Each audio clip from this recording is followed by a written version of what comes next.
Et dernière partie de cette édition de 13h maintenant, comme tous les jours, un joli plongeon dans le patrimoine immense de nos régions.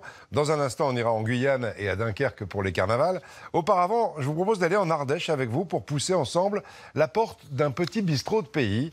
Comme bien souvent, c'est le seul commerce du village. Ils disparaissent peu à peu, ces bistrots, mais ils font partie de notre patrimoine. À Sagnes-et-Goudoulet, Gaël Charnet et Yves Delécluse.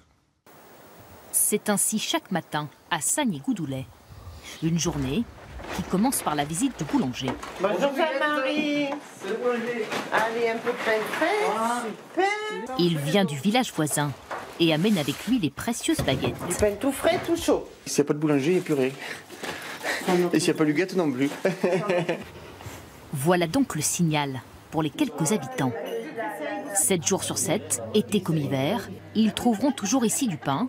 Et tu m'en marques pour Marie? Du fromage et bien sûr une tasse de café.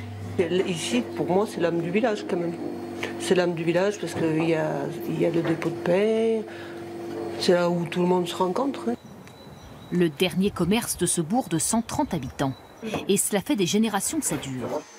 Huguette au fourneau, Christian au comptoir, les Lévesque tiennent bon. Chacun son rôle. Chacun son rôle. Qu'est-ce que vous venez chercher ici alors? L'amitié, la gentillesse, la causette. L'amitié et la gentillesse. Pendant ce temps, en cuisine, Huguette s'attelle à une tâche plus que délicate. Confectionner la mauche, une épineuse recette qu'elle tient de son grand-père. Un plat traditionnel d'hiver, principalement, puisque c'est à base de choux. Quand on tuait le cochon, on faisait la mauche. C'était un des derniers plats du cochon. Cela commence donc par de la cuisine, pour finir par de la couture, en passant par le rayon lingerie. Comme un bas de contention. Christian, lui, ne tient pas seulement le café. Il prend aussi soin de ses administrés. Non, il est en panne. Maire depuis 27 ans, enraciné dans ce village au toit de l'Auze depuis des générations.